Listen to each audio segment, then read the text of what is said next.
Tonight, we'll be taking a look at the 2020 NBA playoffs. This past weekend, the Boston Celtics took down the Toronto Raptors to advance to the Eastern Conference Finals. The Celtics are set to play the Miami Heat, who are in the conference for the first time since 2014.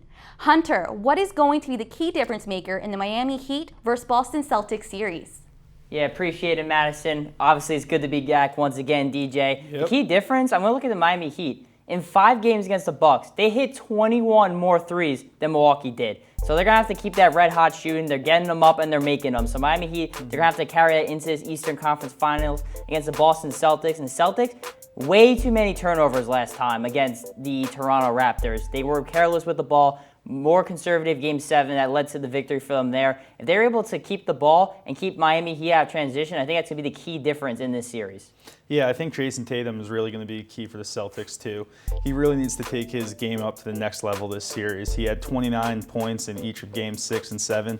I think he really needs to average 30 a game in this series. And then the Heat are a really good team in the fourth quarter. Their defense is ranked 3rd in the league in the fourth quarter. So I think these games are going to be tight. It's going to be who can step up late. DJ, who do you think is going to win the series? I'm going to take the Celtics in 6 games. I don't think the Heat have enough firepower off the bench besides Tyler Hero. Iguodala really hasn't been doing much offensively.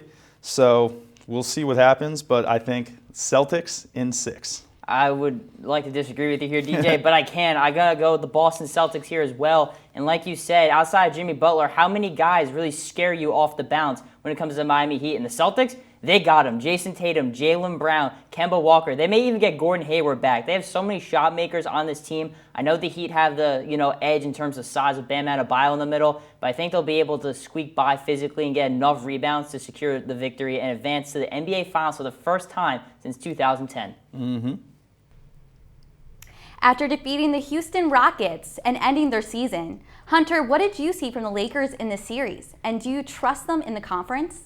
Yeah, so we obviously know that LeBron James and Anthony Davis are going to do their thing. But it's the rest of the Lakers team that really showed out for them. I mean, you look at Rondo, playoff Rondo's a real thing. And then you look at Kyle Kuzma, Markieff Morris gets into the starting lineup and makes a big impact against Houston. You look at Kentavious Caldwell-Pope and Danny Green, their ability to defend some of the top guards in the NBA during these first couple rounds. I mean, it's a collective unit here for the Lakers that's getting the job done. LeBron and Anthony Davis will not be enough to get them to the championship. And last but not least, too, I mean, when the Lakers are hitting threes, it's over. You're not beating this team. Their Achilles heel, if you will, has always been the three-point shot, and they've been making them, and they've been pretty hard to stop during these couple of rounds. Yeah, I agree with you that the Lakers are unstoppable when they're hitting threes, but I'm not sure how many guys on their roster I'm really comfortable and confident that it's going to go in every single time, besides maybe Danny Green. Even LeBron, sometimes he takes some three-pointers out there. They're a little too deep for him, a little too early in the shot clock. So we'll see if they can be consistent with that.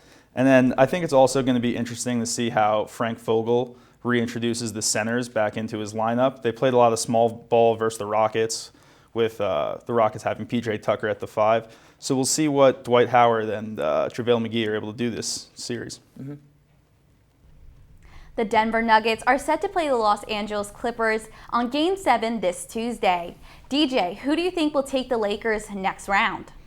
I think it's going to be the LA Clippers, but this would be an absolute embarrassment for the Clippers if they don't win this series. Paul George and Kawhi Leonard are only here until summer 21, and I really think if they go out in the second round of their first year together, it's just an absolute disappointment. Jamal Murray and Jokic have been playing out of their minds, but there's no reason that Kawhi Leonard and Paul George should fall to this team. You're absolutely right. I mean, give credit to Denver. I did not think this series was going to go to 7 games. They've clawed their way back from a 3-1 deficit to potentially give themselves a Western Conference Finals appearance.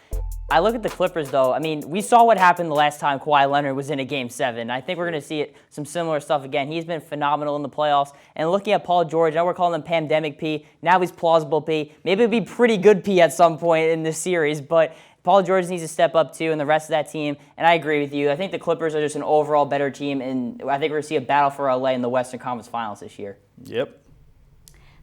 Thank you for tuning in to this edition of Penn State Sports Night. For Hunter Pitcoff and DJ Morrissey, I'm Madison Miller, and we'll see you next week.